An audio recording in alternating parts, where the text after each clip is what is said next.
nzokagendana agakiza k'Imana we nzokagendana. Ndabwira abantu mwihane kuko umuhero uri hafi. Yesu Kristo agomba agaruke gutwara ishengero. Haleluya. Isosi yafuye, isosi yafuye. Genda naso mugabo ufuye nganiko.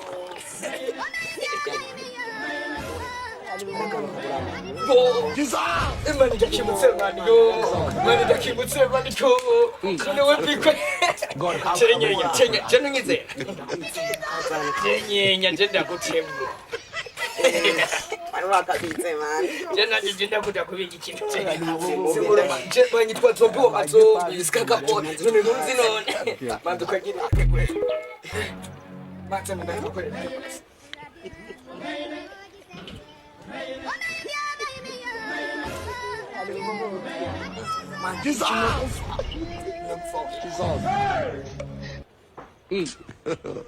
God have mercy upon us.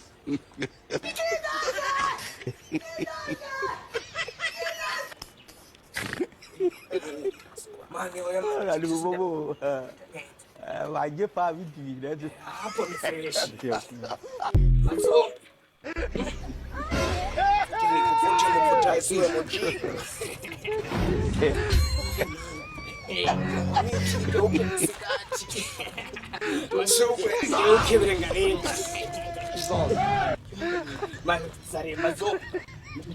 Nipatie.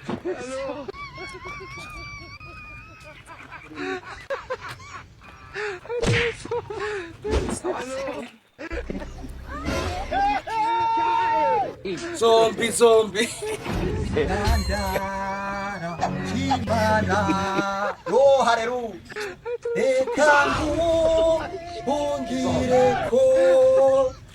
Ukiba batitawe wemu nakugomba mukitawe.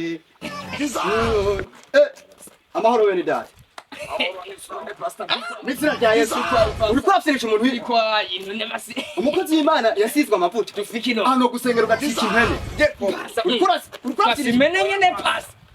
Simene. amanze ndabahanure kubw'imbabazi z'Imana. Imana iracabakunda. Manzo fuate pass. Uriko bitabe. Tore basi kukaniko somaka. Pastor ndabasirisha umurazi twavuta n'Imana. Mana nitubihaririye we mukakasi. Uviriza haranditswe ngo murongogwe na mpemu no gutazoshitsa kamere kandi twitutse. Kandi mbega ntimuzi yuko imibiri yanyu ari insengero zanyu yera. Pasa nawe usaka kuvuga ko umubiri wacu ari geto zima. Ni kubera utari bwo sikire pasi. Pasa mazugireza. Uyu ngaho ndabasengera. Imana nifata ku kantu uduhereko. Imana yo guhindura Imana niyo bifata kandi.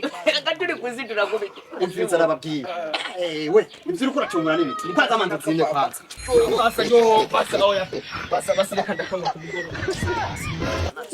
Ufukame ndabasengere. Pasa oya twembe kukitene kama. Iviriza ndabahanure bahita. Haranditswe ngo mugendane ubwenge. Mwe kugena himbura bwenge. Mumbere himbura bwenge kwe. Orewe nawe. Umuntu w'imbura bwenge n'umuntu adafata niko ufata niko gisubye. Ubu rero tubwire ko niko ariyo yahindutse mpemu yera. N'uwandi rero. Ubu nyene tuvugana ubu. Tumwaye ku Mana ko ufata kuri niko.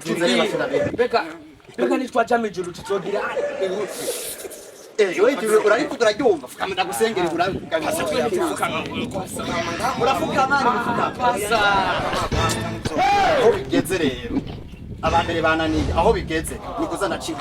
Oya pasta wewe manzi ufata kuri niko. Nina nitwa kutombe wa mazomi.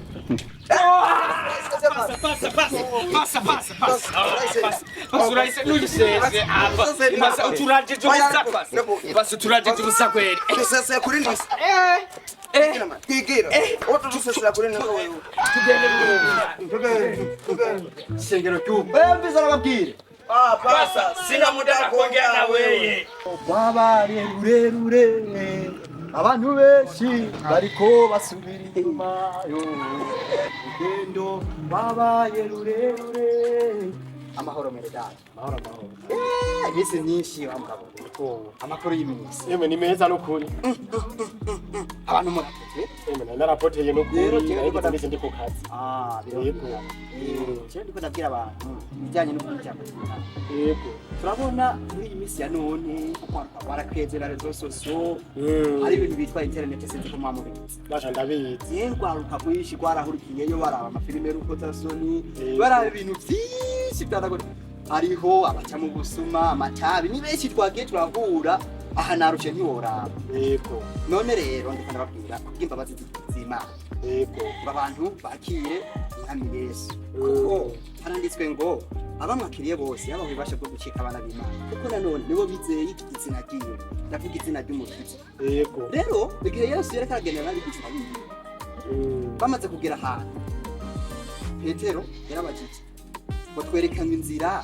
yo gushikana mu ijuru yego ariko Yesu aramubwira ati ni jewe nzira n'ukuri n'ubugingo ntawe uzoshika kuri data nta mujyana ngo data tuvuga ni data wa twese wo mu ijuru ariyo Mana rero ndiko ndabwira abantu ijambo ry'Imana sinzi nawe usinzi ikiri ku mutima wawe impemu wawe ni wakubwira kuko abarongorwa na mpemu w'Imana bose nibo bana b'Imana rero sinzi icyo mpemu wawe akurongorera we ku mutima wawe urashobora kuba waribye urabona rero cyane cyane abantu rero bubaka abantu bubaka ku buzi ni ingorane ushobora kubona umugore w'abandi umugabo yaramanutse zepfo ijumbura ewana ye sanga ingorane nukuri pasiteri nyakuba jewe nukuri ndemera ko Imana ibaho haleluya yego kandi umunyabyaha nukuri yego nukuri binashobotse mbere ngoca mugenda munasenge yama nkibandaniriza urugendo none yego sinokamika izose umva none yego uwo jambo yaje kurondera iki cyari cyarazimiye yego rero nimufukame ngaha ndabasenga uvuze reko ari ukubanza gufukama turinda gufukama kugira ngo tugusenge jewe sinkamika izose ntubona none yego ndi umunyabyaha ndavyemeye rero turafunga amaso no gusinzira turafunga amaso mu izina rya Yesu amen ndagushire muri autorité y'ijuru mu basha bw'Imana ndagushire amen bw'Imana muri cya gitabo urahindurirwa izina ariko sinjya kuvuga rero ko uhindurirwa izina nyimbo hari umuyede muri umuyede uhindurirwa izina mu cyo amen urabyumva sinzira rero ndagusenga nasinziriye Mana ndagushimiye kubw'imbabazi z'Imana ndagushimiye kuri mwene data ndakweretse Mana ibi bihe byose yaramazemo iminsi ndagushimiye ko yemeye kwatura akihana mu izina rya Yesu Kristo mu izina rya Yesu Kristo ndagushimiye amahoro cyane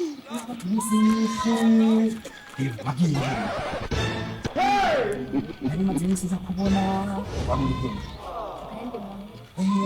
bene mwana saka nimero kanjye yemwe kugira ngo baze bafate telefone muri karakize ngorane reka ngorane ibintu cy'abakozi b'Imana tuma tuzunguruka imisozi yesu ni ngorane mo kambira kanimero ka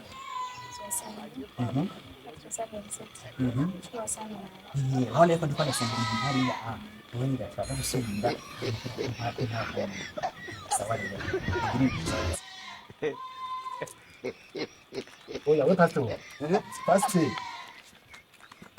kwenda fiziki batu none baje kimere data kwa ko ndagusengera Mana yanje we wosigurira gute kuri umukozi w'Imana nafukamira kuri ansengera ubone umukobwa ararenganye ubwo nyene uco mwirukako yo mwe mwe mwayikuye ngoma ndagusengera unsengera mu biki mikwa panzi cyo bikiye kumengo umviriza mwabaye